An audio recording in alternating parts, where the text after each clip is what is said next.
and the day was saved, unquote. This is Raleigh throwing down his cape for the Queen to cross it.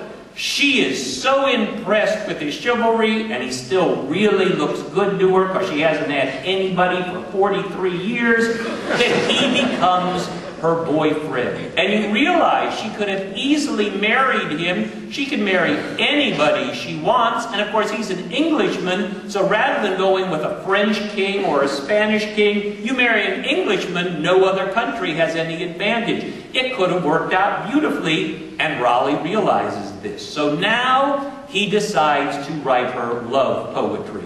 Many of us have attempted love poetry. It is not easy to do. But this is Walter Raleigh. He is a genius and a great, great poet. The reason none of you ever study Walter Raleigh in poetry when you do British literature is because there was another person writing at the exact same time poetry. His name, William Shakespeare. Unfortunately, Raleigh's great competition is Shakespeare, and Shakespeare, being the greatest writer of all time in any language, puts everybody else as second rate. But the kind of poetry that Raleigh wrote his Queen is so difficult that even Shakespeare was not able to write as great a poem in this form as Raleigh. And I'm going to prove it to you by reading his best love poem that he wrote to Queen Elizabeth. He wrote in the most difficult style of poetry you could have back then. It was called horizontal vertical poetry. This is not a poetic name. Horizontal vertical poetry. They also called it 4x3 poetry because this is how you wrote. What you did, you could only write 2 words per line. You had 4 lines and they went 3 across. By this I mean to write a 4x3 love poem, what you had to do was do this. You had to write 2 words, 2 words, 2 words, 2 words. In the middle column, 2 words, 2 words, 2 words, 2 words. And then in the column to the right, 2 words, 2 words, 2 words, 2 words. That would be hard enough. But the interesting thing about this poetry, when you'd written it, you then read the poem vertically, up and down one way, and it had to say one thing, but then you had to read the same words horizontally across and get a second poem. This is not easy. This was his greatest poem. First I'll read it vertically, then I'll read it horizontally. This is what he wrote. Her face so fair first drew mine heart. Her voice so soft then bent mine ear. Her wit so sharp then hit my heart. That's vertically. But if you read it horizontally, you get her face, her voice, her wit. So fair, so soft, so sharp. First drew, then bent, then hit mine eye, mine ear, my heart. That is tough poetry. Yes, he deserves, he's dead, but he deserves a round of applause.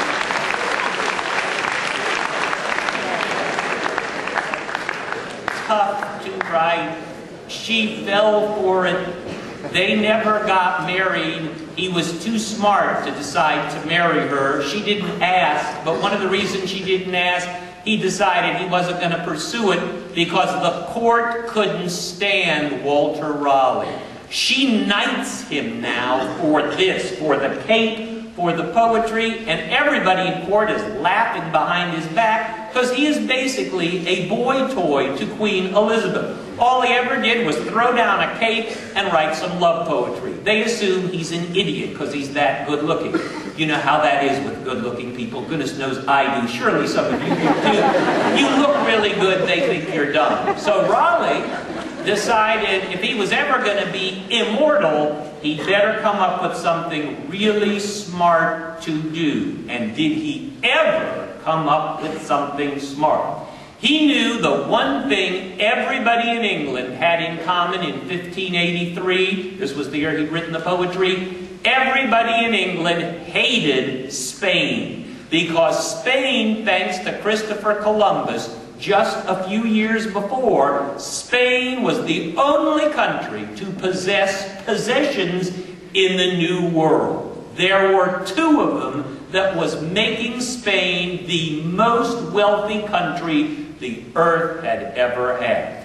One thing the Spanish had in the New World, in what we call today the Bahamas, they discovered the Bahamas, and in the Bahamas they discovered lots of gold, which they were bringing back to Spain.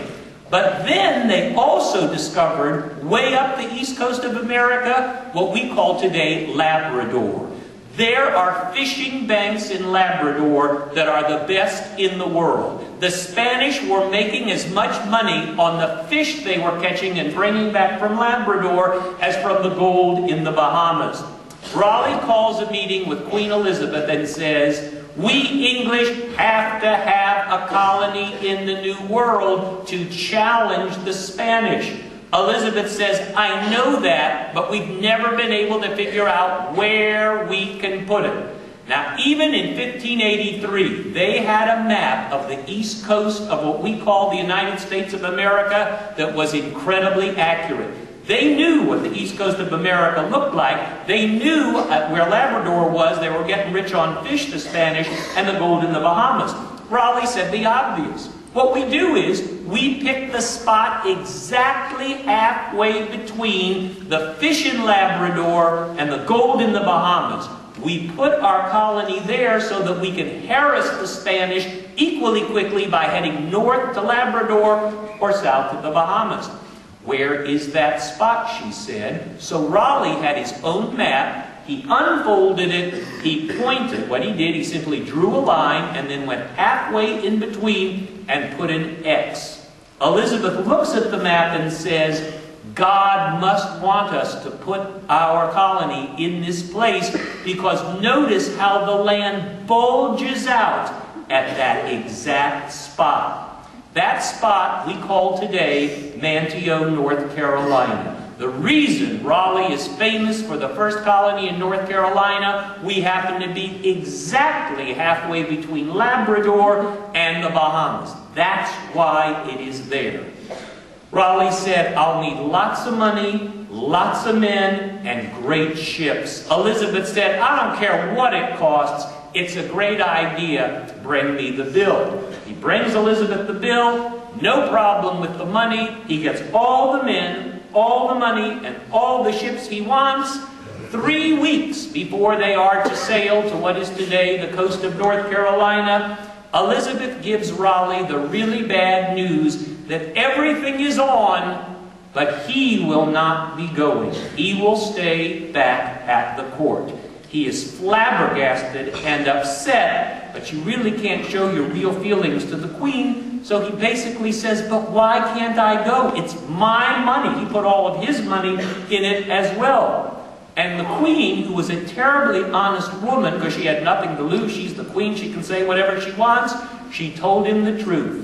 She told Raleigh that he was so good to look at, and his personality was so pleasing to her, that she could not imagine going a week without seeing him and his being in her presence. All of us, if we're lucky, have a person like that sometimes in our life. But if you're Queen, you just say you're staying here because you're hot, and that is it. And it is the reason Raleigh never stepped foot on North Carolina. She insisted he be left behind so that she could enjoy his company.